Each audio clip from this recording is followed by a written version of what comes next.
vrasja edhe i kohës Omerit radiallahu anhu kur e shtiron Kudsin, Jerusalemin e sotshëm.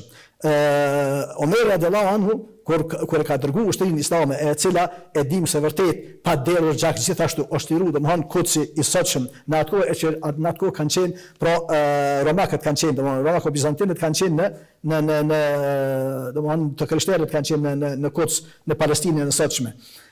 Kur dohet kjo, kur vjet puna për me dorëzu, pra Çelsin me quajt ashtu të qytetit të Jerusalemit, patriarku i asaj kohe Sofranisi, që Sofranios është quajt, kërkon edhe insiston thotë unë Çelsin do t'ia dorëzoj vetëm domthon halifit të muslimanëve, jo tjetër kuj. Ata mendojnë se është fjala për komandantin. Po mandej Omer radiallahu anhu niset prej Medinës, shkon në Kuds, në Palestinën e sotshme, edhe atë me një shërtor të vetin. Edhe që kur hyn në Medinë, normal Omer duke qenë ka shku madje me një mush ka u thuaj, jo me deve as me kali. Kur kanë hyrë, kur ka punë radhazi duke u ndruar mes veti. Ky me herë njëri, herë tjetri duke ecë në këmbë. Kur vjen puna për me hyrë në Kuds, Omer radiallahu anhu e kishte radhën për me hyrë duke tërheq mushkën për litari. Edhe shërtori turprohet e thot, aman thot, spaku në këtë moment tash nuk bën ta bëjmë një gjë të tillë. Omer thot përkundazi, thot radha jote është edhe nuk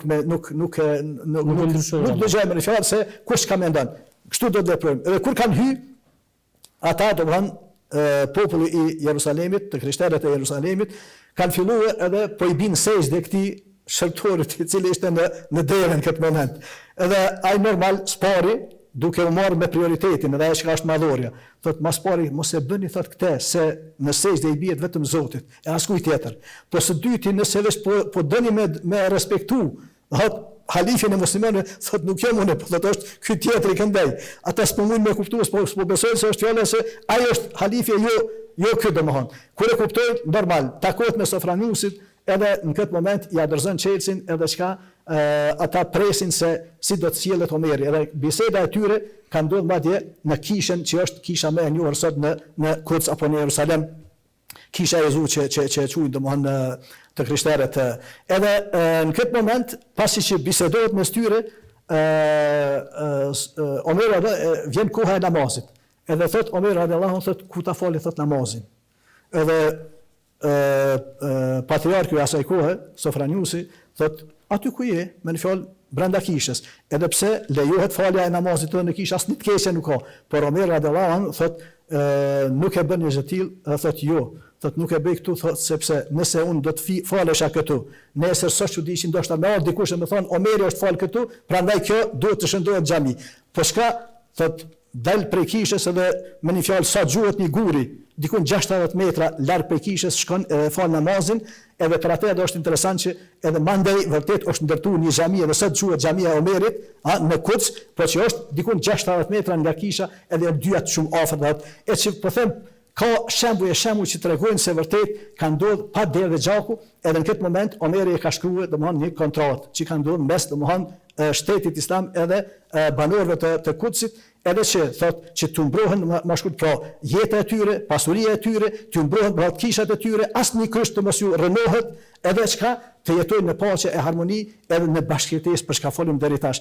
Shembuj që vërtet flasin e që ndoshta është këtë e kundërta në 1999 kur ndodhi domthon çështja e rikthimit me iqujt, të krishterëve evropian kur kthehen në Kuds, mas 70.000 musliman janë vrarë domthon edhe janë masakruar në 1999, një gjë e cila vërtet pra tregon për një jo baraspesh kur fjala e trajtimit të njëri tjetrit, e që vërtet po them edhe sot jemi dëshmitar që edhe në kohën bashkëkohore janë duke ndodhur katrahura, janë duke ndodhur në skena të ngjashme edhe një pabarazi e madhe që zakonisht edhe në këto kohra tonë kemi qenë dëshmitar të çizmeve të ndryshme që kanë shkelë në tokat muslimane, edhe në Kudsin e sotshëm, edhe në Gazën e sotshme, edhe këtë ajo që është duke ndodhur, tonë jemi dëshmitar se çfarë është duke ndodhur, por ja se vërtet ende din me fol për terrorizmin islamik, për terrorizmin e muslimanëve, gjëra këto të cilat vërtet e shohim se gjithmonë çizmet e ndryshme kanë shkel në tokat islame muslimane, edhe janë dënuar, janë masakruar, edhe disa grupe të caktuara të cilat ndoshta vërtet për shkak të realiteteve të eta që jetohen, vërtet ndoshta edhe i kanë të kaluar nganjëherë kufit, por vërtet realiteti flet se zakonisht çizmet e huaja kanë shkel në tokat islame edhe kanë bërë masakra edhe po bëjnë edhe sot për fat të keq.